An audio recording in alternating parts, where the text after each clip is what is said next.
Okay, this is. Oh wait, yeah. This is the Port Huron's statement. Um, I have been meaning to do this one, but it's been around Thanksgiving and all that stuff, and so there's so many things that I do really need to talk about. Blah blah blah. Like what do I really need to talk about? I mean, who am I? No one. At the same time, I put a lot of effort into informing myself. And also, I've it doesn't matter. I'm just a well-informed altruist, but you know, I've been meaning to continue to make content. Because obviously my last one was just goofy, gimmicky. Yeah. But, cha-ching for U of M. I don't know if any of you actually watch the sports version of this, but I make great calls. So, what I want to talk about, I guess, because there's a lot of things that I really, it's hard to. I want to talk about, well, yeah. We're going to talk about Thanksgiving. Okay, so it's the fallacy of like deferral to authority. I don't remember the exact phrasing that is used, but but then also how essentially that can lead to the dominance of the tradition. So, okay, how do we do this? All right, so because in a family there are traditions that evolve, and those traditions, the whoever dominates the execution of the tradition has an impact on subsequent generations that those that do not direct the execution of tradition lack. Like, because older generations organize and execute and host all of these family events largely because they dominate all the wealth in a very, very messed up economy that is, well, it's a lot of things, but definitely because of the heightened level of economic inequity, older generations disproportionately are wealthy because they got screwed over less. And of course, they're blind to this, and they think for some reason that they work harder, but that's their, narcissism talking. That's what it is. They are the most, oh gosh, the most entitled generation, the baby boomers and silent generation, given literally everything, and in power forever. So, I guess the point is their dominance of these traditions allows them to have an outsized influence on subsequent generations. A lot of the reason, sociologically, I guess you could say, at least through my observations of the past several years, I mean, being in environments throughout most of my life that were highly liberal in terms of the communities I lived in, to living where I'm living now, and seeing over the years how, like, culture, community, and these different soft influence factors is ultimately shape, they erode people, you know, like, and these holidays, they become a means by which the narrative can be sort of confirmed and won, like, creating an artificially impossible situation so that younger generations can observe an unsavory version of yourself that is inclined to either exit or get inebriated because of the sheer absurdity of the various circumstances. And it's weird because I'm realizing, and also if you've read deep into Project 2025, you should also have realized that this is like an intentioned tactic to create isolation of influence of children so that no one's around to encourage them to think in opposition of the developed narrative. So I guess my Thanksgiving gift to you is that as decent people, we need to engage in these shitty holidays in such a way that we appear jolly and awesome to the kids, but we don't let the bullshit slide. But you're always playing the high ground, jolly and awesome to kids. I'm not kidding either, because, gosh, oh, I've tortured myself with reading so much crap online. I guess maybe so you don't have to. Please do. If anyone out there, just read all these things, and you just I would like to have, I mean, essentially though, yeah, it's the concept of winning the influence. So if essentially if an absurd ideology doesn't win influence in the early years of childhood's development, there's no hope it will win influence later in life, with the exception of desperation baiting and all types of other mechanisms to make people have the agency of a child. But with the exception of, those situations, most people are vulnerable when they're children. If they don't get impregnated with the indoctrinations that make them vulnerable as children, then they will never be vulnerable. So the whole thing is that it's your responsibility to give these children some light at the end of the tunnel. When you can, give them the opportunity to know that not everyone is fucking crazy, narcissistic, illogical, dogmatic, and hypocritical. Don't make them feel surrounded. I mean, a lot of children are being forced to parrot shit. Gosh, it's so difficult to be put in a situation of being almost helpless and just observing just so much horror. I mean, in the sense of, like, obviously I've personally observed a lot of the things, but I mean, this year, since I've been making this show too, the number of people locally that have been, it's hard to deal with this, so I guess my goal is to try and make less vulnerable to the initial indoctrination schemes that allow people's ethics to become then subsequently hijacked, so that they, kind of allow these terrible things to happen.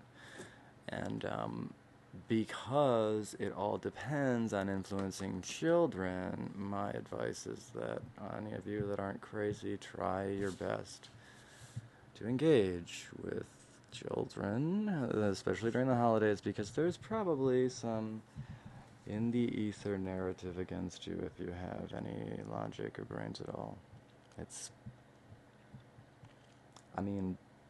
Read Project 2025. That's what, just read it. It's terribly annoying, but you don't have to get that far. I mean, obviously, I guess the thing is that just be conscious that everyone else, a lot of people that are trying to push absurdity, right, because they're trying to exploit ignorance, because that's what our economy is based on, more or less now. But just recognize, that your ignorances are what are making you vulnerable, but those are also making others vulnerable. Obviously, more than anyone else, children are vulnerable because of their lack of agency and access to any outside influence or information, especially the ones that are getting homeschooled. But there's, oh my gosh, what I'm finding out coming from teachers. Depends on where you are, right? Depends on where you are. Depends on who's involved. I mean, person to person, you can get a public school education that's outstanding. You can get one that is horror show, but it's more likely to be horror show here than most places. I'm pretty damn sure. And it shouldn't be horror. It doesn't have to be horror show anywhere. Like, I mean,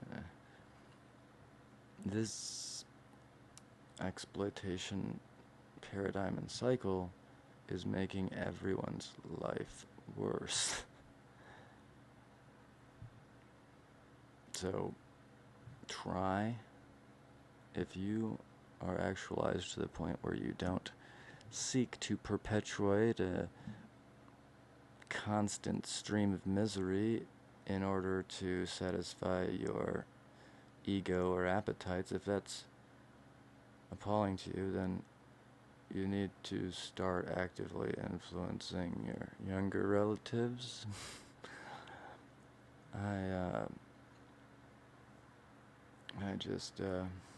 Yeah. Because, a lot of people too that are influencing, they don't really necessarily know what the ultimate consequences of what they stand for are. Because they themselves don't really know which way is up. They've been indoctrinated so deeply that for them to trust reality would be just too risky. So they have to trust whatever they're told.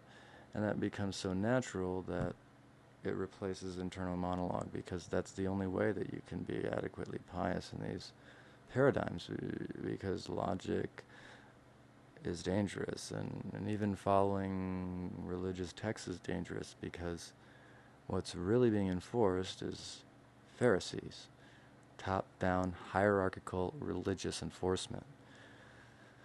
This is a really bad situation we got going on nationally, because we do have the exact Pharisees situation. We have permeation of church and state by a top-down exploitation enterprise that's utilizing religion. It is exactly the Pharisees.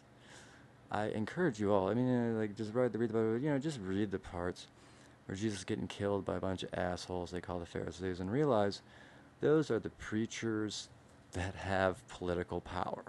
That's literally what they are.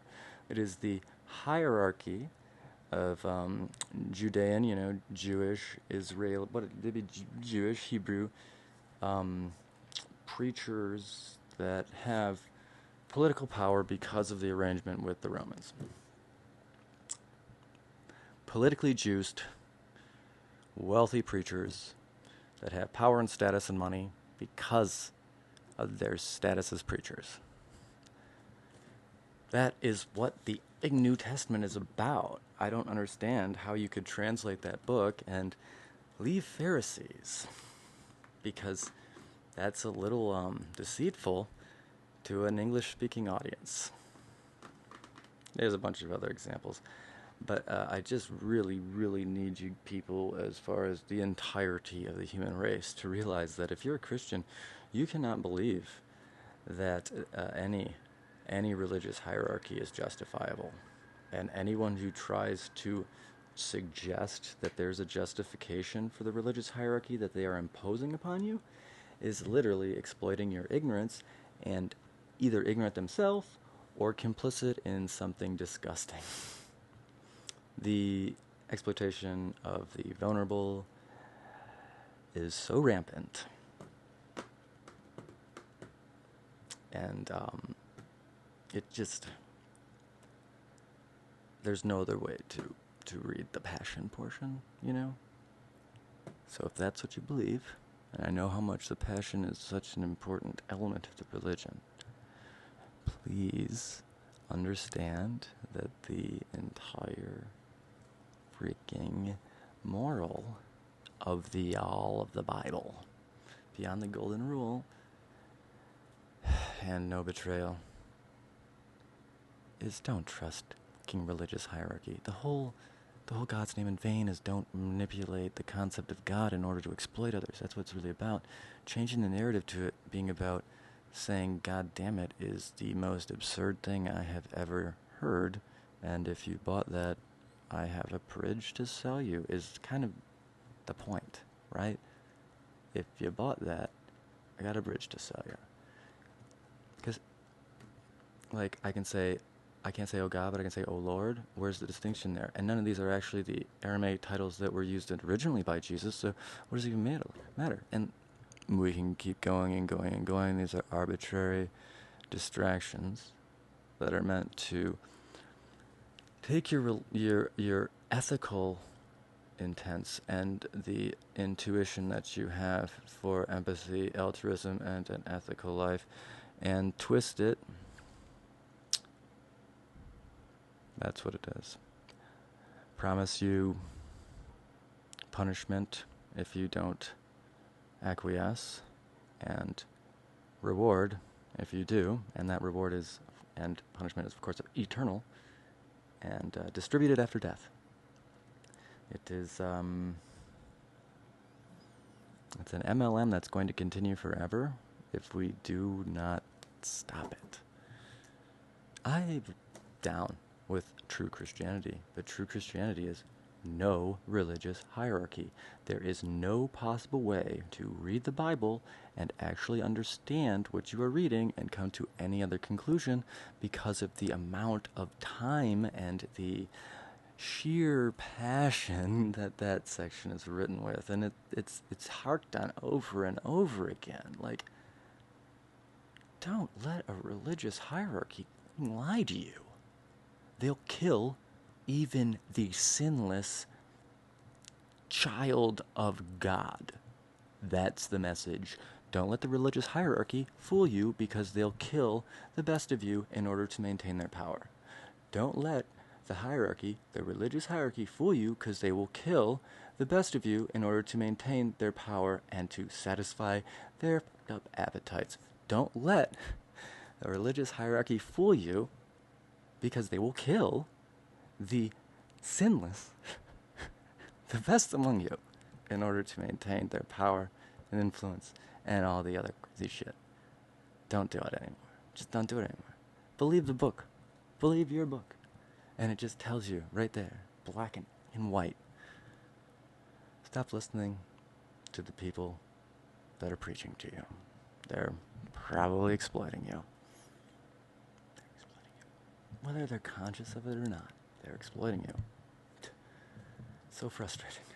It's a real difficult situation to be in. To recognize, to really understand what the Bible is about is to understand that everything I'm saying right now. I don't know how you could come with any. There's literally no argument that exists unless you. To try and mount an argument is to know that the audience will be ignorant of the actual text of the Bible. And I can't believe that a religion has been manipulated for so long through just a singular translational, oversight. Because if you imagine that they translate the word Pharisee to any equivalent in English, preachers, religious hierarchy, what else could you use?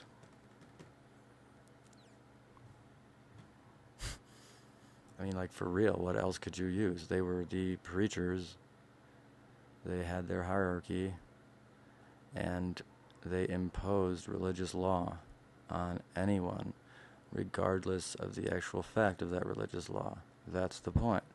They killed the sinless Son of God because they weren't preaching anything real. They were exploiting the population with BS. So much so that they killed their own Messiah to maintain their power. Please.